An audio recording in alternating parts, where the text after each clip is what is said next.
পদকবি লিখলেন হেম সয়তি গোড়া। ওমা হেম মানে কি গো? হ্যাঁ হেম, হ্যাঁ বা মুখস্থ হয়ে গেছে। হেম মানে সোনা। সোনা আমরা ভালোবাসি না? বাসি তো, ভালো না বাসলে কি আর অঙ্গে জড়াতাম?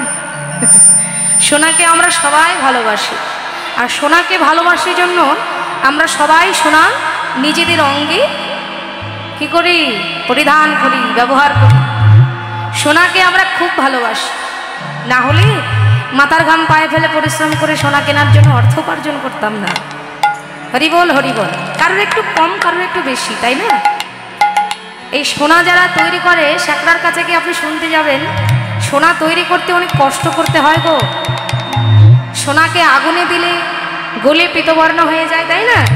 এই সোনাকে আবার নতুন করে গড়িয়ে পিটিয়ে ঠিকঠাক করতে গেলে সোহাগা মিশ্রণ দিতে হয়। হ্যাঁ, হয় না?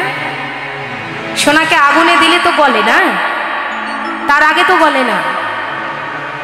হরিবল হরিবল।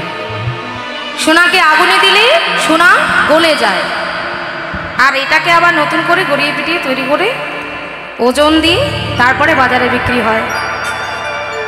জাগতিক জগতের অন্যান্য বস্তু যেভাবে কিনতে পাওয়া যায়, যেভাবে অন্যান্য বস্তুকে কিনতে পাওয়া যায়, এইভাবে কিন্তু সোনাকে যেখানে সেখানে আপনি কিনতে পাবেন না। নির্ধারিত একটা দোকানে যেতে হবে, স্বর্ণকরের দোকানে, না হলে তো পাওয়া যায় না। তো সোনা কেনার জন্য জীবনে অনেক কষ্ট করে তারপরে সোনার কাছে যাওয়া যায়। তো এই সোনাকে দিয়ে কেন গৌরহরি তুলনা করতে গেলেন পদকবি? হেম সয়তি গোড়া। না না, সোনার মতো নয়। সোনাকে দিয়ে তুলনা করতে গেলেন, কিন্তু সোনা নয়, সোনার থেকেও সুন্দর, অতি সুন্দর, যার কোনো তুলনা হয় না জগৎ। এই জাগতের জীবের কাছে লক্ষ্য করে বললেন, হে জি, হেম সয়তি গোড়া। না না, সোনার থেকে অতি সুন্দর আমার গোড়া, যাকে দেখলে ভক্তের নয়ন জড়িয়ে যায়। একবার তাকে যদি কোনো ভক্তের নয়নে পড়ে যায়, সে আর এই পার্থিব জগতে থাকতে পারে না। কি মায়েরা, থাকতে পারে? ভগবানকে যদি কারোর দর্শন হয়ে যায়, সে কিভাবে থাকবে এই জগতে বলুন তো? ভগবানের গুণানি কীর্তনকে শ্রবণ করে আমরা আমাদের দেহ মনোপ্রাণ সব কিছু তার চরণে অর্পণ করে দিয়ে ঘর ছেড়ে চলে যাই। যদি তাকে কোনোদিন দর্শন হয়েই যায়, তাহলে আর নিজের ভেতরে থাকতে পারবো না। অসার একটা দেহ ভগবান দিয়েছে। এই দেহ ততক্ষণ কার্যকরী যতক্ষণ দেহে বল আছে, শক্তি আছে, দৃষ্টি আছে, শোনার শক্তি আছে, বলবার শক্তি আছে, কর্মের শক্তি আছে, ততক্ষণ পর্যন্ত এই দেহের মূল্য আছে। যেদিন শক্তি বল কিছু থাকবে না, ততক্ষণ আর কোনো মূল্য আমাদের নেই। অর্থাৎ সেই দিন আমরা ভগবানের শরণাপন্ন হয়ে যাই। তো ভগবান বলছে, বাহ্যিক বস্তু কেন কিনতে যাও হে কলিরজি? সেই সব কিছু কেনা বাদ দিয়ে তুমি একবার আমাকে কিনে নাও। জাগতিক জগতের সোনাকে যারা কিনে, চোরের নজর তাদের উপরে পড়বে। কারণ সোনা কিনে আপনি রাস্তা দিয়ে হাঁটতে যাবেন, আপনার পেছন পেছন চোরও ঠিক যেখানে যাবেন সেখানেই যাবে। তো সেই সোনাকে বাদ দিয়ে কিনতে বলছে কি? মূল্যবান বস্তুকে। এখন সোনার মালার দাম কত হতে পারে? 5 ভরি, অনেক বেশি না? লাখ লাখ টাকা। কিন্তু জাগতিক জগতে একটা ছোট্ট তুলসীর মালা কিনতে গেলে আমরা ওই দেখবেন যে হয়তো বড় জো 150। তুলসীর মালার দাম খুব বেশি হয় কি গো মায়েরা? এখনো যারা তুলসী করেননি, যাদের গলায় এখনো খালি আছে, তাদেরকে বলছি, তুলসীর দাম খুব বেশি নয়। পাশে দোকানপাটে এসেছে, কিনে নিয়ে আজকেই গলায় দেবেন। কারণ তুলসী কণ্ঠ খালি করে যারা রাখে, তুলসী ছাড়া যারা তুলসী গলায় ধারণ করে না, তাদের হস্তে জলগ্রহণ করলে সেই জল মূত্র সমতুল্য হয়ে যায়। সাধুগুরু বৈষ্ণবকে আপনি জল দিতে পারবেন না যদি তুলসী গলায় না থাকে। হাজার হাজার কোটি কোটি টাকা আপনি খরচা করেন একটা সোনার মালা কেনার জন্য, 150টা টাকা খরচা করে একটা তুলসী গলায় দিতে পারেন না, যেটা পরপারের সম্বল, যেটা আমাদের পরপারে যাবে, যেটা মৃত্যুর সময় সোনা খুলে নিয়ে যে তুলসী গলায় দেবে, সেই তুলসী মরার পরে গলায় দেবে কি করব? বেঁচে থাকতে দিতে হবে। যতক্ষণ বেঁচে আছি ততক্ষণ ভগবানের সাজসজ্জা আমার সঙ্গে থাকবে। যেদিন আমার প্রাণ পাখি চলে যাবে সেই সব সাজসজ্জা নিয়ে জনমের মতো আমাকে পুড়িয়ে দেওয়া হবে। জাগতিক জগতের সোনাকে পুড়িয়ে আবার নতুন করে তৈরি করা যায়, কিন্তু মানুষের দেহ সোনাকে পোড়ালে আর নতুন করে গড়ন করা যায় না। সেটা গড়ন করতে পারে একমাত্র আমার ভগবান। আমাদের দেহকে একবার আগুনে পুড়িয়ে দিলে সেটাকে আর গড়ানো যায় মা? কখনো গড়ানো যায় না। তোমার গৌরহরি বলছে, হে কলির জীব, আমিও তো তোমাদের জন্যই গলে গেছি, আমি তো তোমাদের জন্য আমার সব কিছু দিয়ে দিয়েছি। আজকে আমি পতিত পাবন। এই জগতের জীব আমাকে যেমন করে চাইবে, এই জগতের জীব আমাকে যেমন করে ভালোবাসবে, আমি তেমন করে তাদের সবার নিকটে যাব। ভগবান তো বলেই দিয়েছে বাবা, এরপরে কেন ভগবানের প্রতি ভক্তি নেই আমাদের, কেন অনুরাগ নেই? তার দায়িত্ব আমার ভগবানের নয়, এটা আমাদের নিজেদের।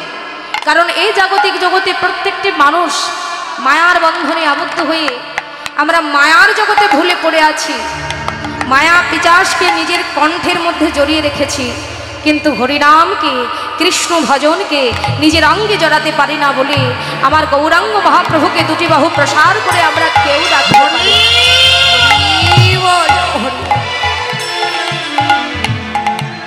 হে কলির জীব, বিলম্ব করো না, এসো, তোমরা আমার নিকটে এসো। জাগতিক জগতের সোনাকে কেনার জন্য ছুটে যাও তো, আর বারবার করে অর্থ দিয়ে কিনে নাও? না না, অর্থ দিয়ে নয়, এসো একবার হরি বলে আমায় কিনে নাও। ভগবানকে যদি কেউ হরি বলে কিনতে পারে, জগতে তার সকল অভাব দূরে চলে যাবে। যেমনটা গিয়েছিল কার কার? সেই সরগোস্বামীদের বাবা, আমাদের রূপ গোস্বামী প্রভুপাদ, সনাতন গোস্বামী প্রভুপাদ, জমিদার পুত্র রঘুনাথ দাস, আবার ভট্ট রঘুনাথ। এই যে এক এক করে যে ভক্তগুলো আছে, 6 জন ভক্ত, জয়রাম সনাতন ভট্ট রঘুনাথ, শ্রীজীব গোপাল ভট্ট দাস রঘুনাথ, এই 6 জন ভক্ত ভগবানকে কৃপা লাভ করেছে। ভগবানের ভক্তি লাভ করে প্রত্যেকটি জীবের নিকটে গিয়ে তারা এই মহামন্ত্র হরিনাম ব্রজধামের লীলাকে প্রকাশ সবার কাছে বর্ণনা করেছে। যদি তার কৃপা না থাকতো তাহলে এরা কিছুতেই এমন করতে পারতো না। রূপ সনাতন এরাও জমিদার ছিল, কারণ রূপ গোস্বামী প্রভুপাদ আর সনাতন গোস্বামী প্রভুপাদ এক ভাই ছিল সারা বাংলার প্রধানমন্ত্রী, আর এক ভাই ছিল সারা বাংলার অর্থমন্ত্রী। সেই বাংলার আলাউদ্দিন হোসেন শাহ আমলে দুজন হিন্দু ব্রাহ্মণ ছিল, প্রধানমন্ত্রী আর অর্থমন্ত্রী। এত বড় মাপের মানুষ সবকিছু ছেড়ে হরিনামে কাঙাল হয়ে গেল। কেন? গৌরাঙ্গ মহাপ্রভুর নামে যে কি মধু আছে, এখানে যারা ডুবে যায় কেবল তারাই বোঝে। আবার কে? জমিদার পুত্র রঘুনাথ দাস, গোবর্ধন দাসের পুত্র রঘুনাথ দাস সামান্য নয়, সামান্য নয়, শিশুকাল থেকে কৃষ্ণ কথা শ্রবণ করে করে তার হৃদয় এত ভক্তি জাগ্রত হলো, এত ভক্তি জাগলো যে সংসার ছেড়ে, পরিবার ছেড়ে ইহকাল জনমের মতো গৌর গৌর বলে এই সমস্ত জগতে সে পাগল হয়ে গেল। তপন মিশ্রের পুত্র গৌরাঙ্গ মহাপ্রভু যখন দক্ষিণ ভারতে যায়, তপন মিশ্রের গৃহস্থে যখন থেকে কিছুদিন হরিনাম করে, তখন মহাপ্রভুকে দেখার পরে শিশুকালেই সে গৌর হরির চরণে সব কিছু নিবেদন করে দিয়েছিল। যেদিন আমার গৌরের কৃপা হবে সেই দিন আমি ঘর ছাড়া হয়ে যাব। মা বাবা তো কৃষ্ণ ভক্তই, সন্তানও কৃষ্ণ ভক্ত হলো। এই যে সূত্র না থাকলে কখনো এই পৃথিবীতে কোনো সন্তান হরি নামে আসে না। আমরা আমাদের সন্তানকে হরি নামে গেলে, ভাগবত পাঠে গেলে বাড়িতে রেখে যাই। কি দিয়ে যাই? এখনকার যুগে সোশ্যাল মিডিয়া, ইন্টারনেট হাতে তুলে দিয়ে হরিনাম শুনতে এসেছি। তা আমি যদি ভক্তের চরণধরি নিই, আমার ছোট সন্তানটাও পাবে না? এখানে তাকে না নিয়ে আসলে সে পাবে? বাড়িতে তাকে মোবাইল হাতে ধরে দিয়ে আপনি বসে আছেন, খেলার জিনিস হাতে দিয়ে আপনি চলে এসেছেন, তাহলে আপনার সন্তান কি করে হরিনাম পাবে, কৃষ্ণ নাম পাবে? সঙ্গে করে নিয়ে আসতে হবে। সঙ্গে করে না নিয়ে আসলে সে কখনো কৃষ্ণ কথার মর্ম বুঝতে পারবে না। আপনাকে দেখাতে হবে যে সবাই যেমন পদধূলি মাখছে, একদিন তোমাকেও পদধূলি মাখতে হবে।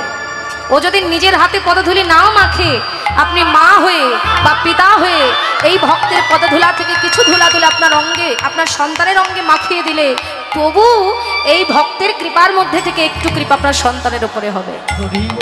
কারণ চরণ ধুলার মধ্যে কোটি কোটি কল্পকালের কৃপা, কোটি কোটি ব্রহ্মাণ্ডের কৃপা আমার ভগবান দান করে রেখেছে। যে যেমন করে ভগবানকে ভজন করে সে তেমন করেই তার কৃপা পায়। যদি আমরা তাকে ভজন নাই করি তাহলে তার কৃপা কিভাবে পাব? গৌর হরি সেই তপন মিশ্রের পুত্র ভট্ট রঘুনাথকে, গোবর্ধন দাসের পুত্র রঘুনাথ দাস নয়, জমিদার পুত্র রঘুনাথ নয়, তপন মিশ্রের পুত্র কাঙাল হয়ে দিন রাত যে ব্যক্তি ভাগবত পাঠ করেছে, চৈতন্য পাঠ করেছে, সবসময় শাস্ত্র নিয়ে পড়ে থাকতেন। একবার গৌরহরির সঙ্গে যখন দেখা হয়েছিল পুরীধামের মন্দিরে, তখন গৌরহরি তাকে আবার ফেরত পাঠিয়েছে যে রঘুনাথ, সংসারে তোমার পিতামাতা আছে, পিতামাতাকে না বলে তুমি যদি এই সংসারে চলে আসো, তুমি যদি এই ভক্ত সঙ্গে সন্ন্যাসী হয়ে যাও, তাহলে তোমার সমস্ত ধর্ম রসাতলে চলে যাবে। তুমি তোমার পিতামাতার মনে দুঃখ দিয়ে আমার সঙ্গে এসে ভজন করো না, তুমি বাড়ি ফিরে যাও। কিন্তু গৌরহরি, আমি কেমন করে ভক্ত সঙ্গ করব? যেমন করে তুমি গ্রামে গ্রামে ভাগবত পাঠ করো, তেমন করেই তুমি গ্রামে গ্রামে ভাগবত পাঠের মাধ্যম দিয়ে, লীলা কথার মাধ্যম দিয়ে ভক্তের চরণ ধুলি মাগবে, তেমন করেই তোমার ভক্ত সঙ্গ হবে। আমি কি কোনোদিন তোমার সঙ্গ পাবো না? গৌরহরি তখন নিজের কণ্ঠ থেকে একটা প্রেমময় তুলসী মালা খুলে ভট্ট রঘুনাথের গলায় পরিয়ে দিয়েছিলেন।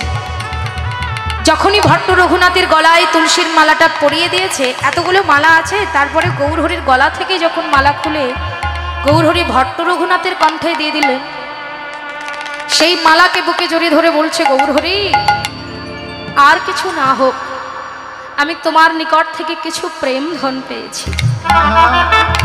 এই প্রেম ধন যদি কোনো ভক্ত পেয়ে থাকে, জীবনে তার আর কোনো অভাব থাকে না। আমি মনে করব যে আমার গৌরহরির সঙ্গ করার জন্য আমি ঘর ছেড়ে এসেছি। আমি তো এসেও ছিলাম, কিন্তু তুমি তো আমাকে তোমার চরণ ছাড়া করে দিলে। যে পিতামাতার কাছে তুমি ফিরে যেতে বলছো, সেই পিতামাতা কি আমার এই জন্মের শুধু পিতামাতা? আরো কত জন্ম আমি পেরিয়ে এসেছি, কত পিতামাতার সঙ্গ ছেড়ে এসেছি। তুমি আবার বলছো সেই পিতামাতার কাছে ফিরে যেতে। বেশ, আমার গৌরহরি যদি তাতেই শান্তি হয়, আমি সেখানেই ফিরে যাব।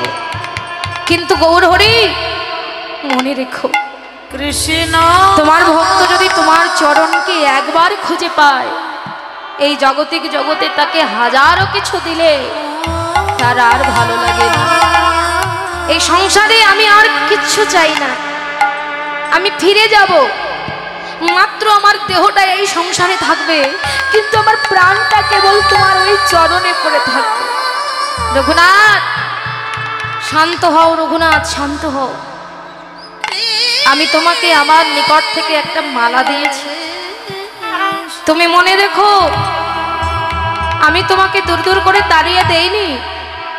আমি তোমাকে যে মালা দিয়েছি, এই মালা যতবার তুমি বুকে জড়াবে, হরি হরি বলে কাঁদবে, যখন তোমার নয়নের গঙ্গা জল গিয়ে মালার উপরে পড়বে, তখন তুমি মনে করবে যে আমার গৌরহরির সঙ্গে প্রেমাবেশী আলিঙ্গন হবে।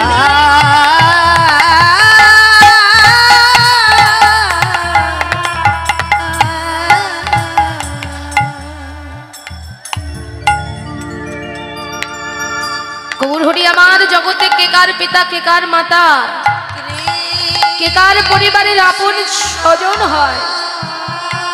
আমার জীবনে আপন স্বজন যদি কেউ থাকে, একমাত্র তুমিই আছো। তুমি ছাড়া এই সংসারে আমার আপন স্বজন আর কেউ নেই। আবার যদি কখনো তোমার কৃপা হয়, সেই দিন যেন তোমার এই রাতুল রাঙা দুটি চরণে আমি জনমের মতো আমার আত্মনিবেদন করে দিতে পারি। গৌর হরি গো, এই জগতে যার কেউ থাকে না তার নাকি তুমি থাকো। এই জগতের কত জীব কত কি ধন রত্ন তোমার কাছে চায়, আমি কোনো ধন চাই না, আমি কোনো রত্ন চাই না, আমি কোনো প্রতিপত্তি চাই না। আমার দেহ, আমার মন, আমার প্রাণ তোমার কাছে যা চায় সে কেবলমাত্র তোমার রাতুল চরণের কৃপা ছাড়া আর কিছু চাই না। গৌর হরি, তুমি আর কিছু দিও না, শুধু তোমার চরণে একটু ঠাঁই দিও। জগতে তুমি ছাড়া আবার আর কেউ নেই। যে ঘরে আমি ফিরে যাব সে ঘরে আমি কারি খুঁজে পাবো। আজ আমি ফিরে যাচ্ছি, কিন্তু আবার যদি কখনো আসি সেদিন যেন এমন সঙ্গ ছাড়া মনে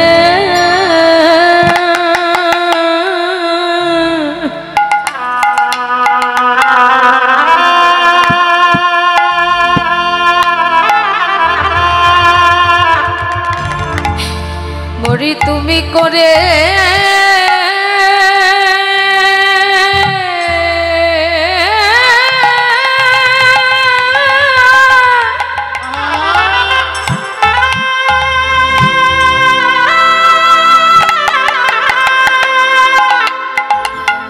সঙ্গ ছাড়া যেন করে দিও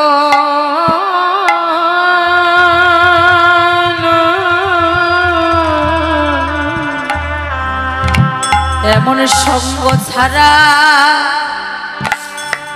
মরে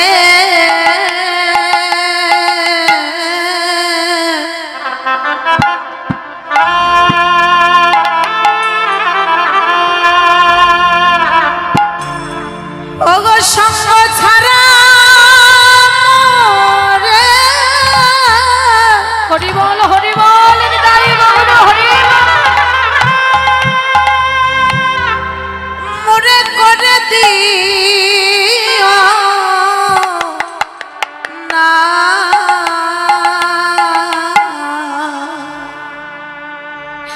প্রভু আমি কাঙাল হলাম,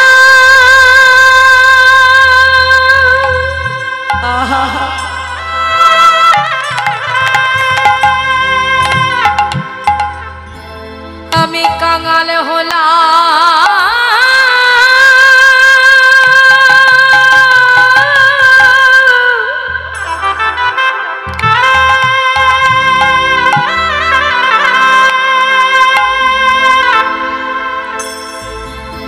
তোমার সঙ্গের লাগি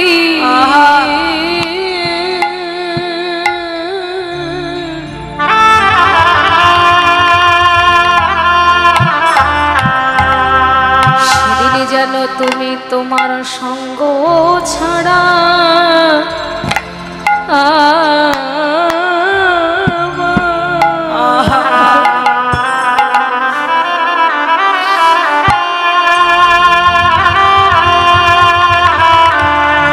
সঙ্গ ছাড়া করে দিও, করে দিও না। প্রভু আমি পাগল হলাম,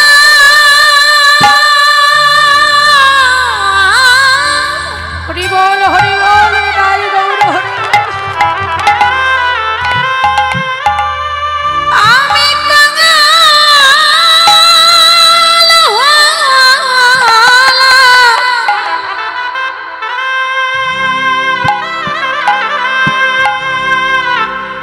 তোমার সঙ্গে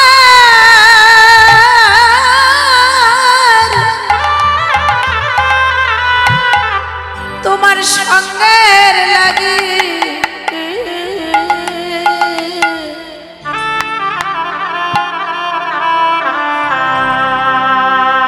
তুমি কৃপা করে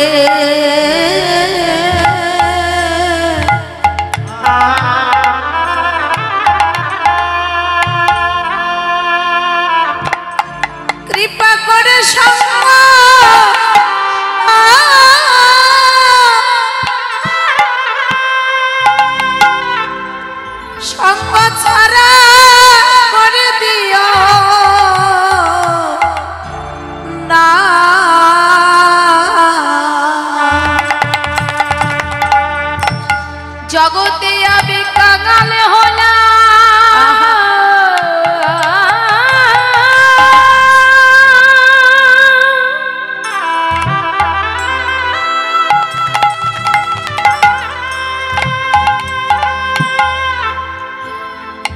প্রভু আমি কাঙাল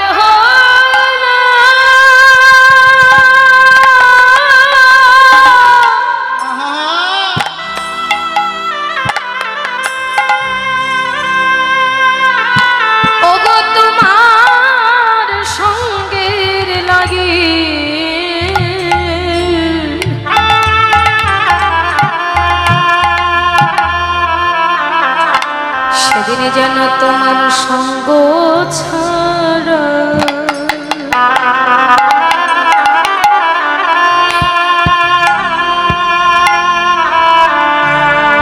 তবু আমায় করে দিও না। জগতে আমি কাঙাল হলাম,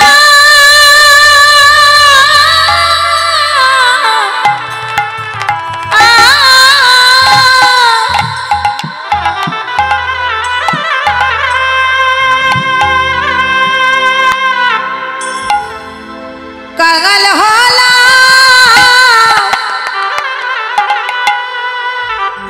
তোমার সঙ্গের লাগি। তাই গৌর হরি বল, প্রভু তোমার সঙ্গ ছাড়া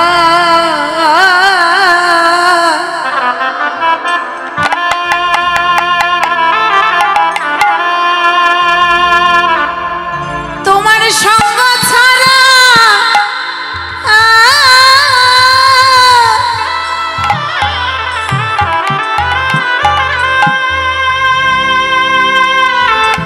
আমায় করো না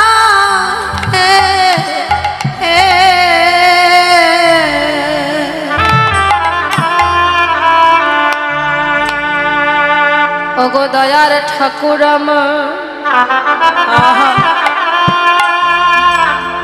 আজ আমি চলে যাচ্ছি প্রভু,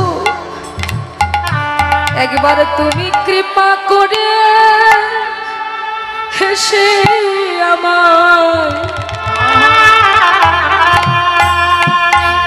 আমায়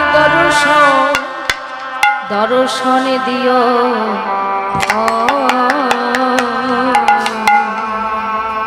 তুমি একবার কৃপা করে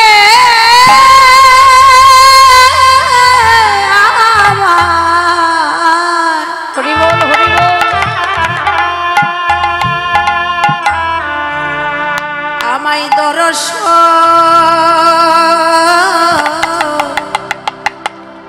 দিও। আমি তোমার পথ পানে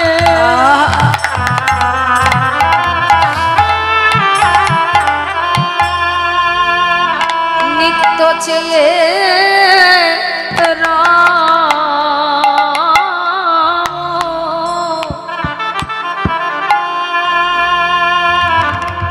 সেদিন তুমি একবার কৃপা করে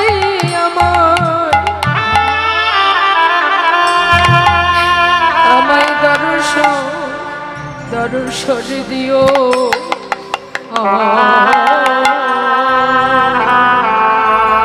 সেদিন সদাই নিত্য পথ পানে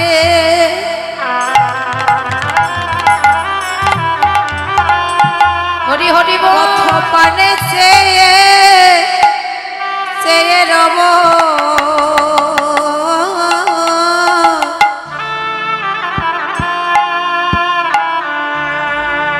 সেদিন তুমি কৃপা করে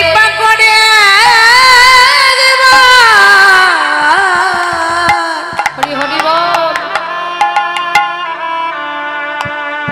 তোমার সঙ্গে সেদিন আমি তোমার পথ পানে গোছেয়ে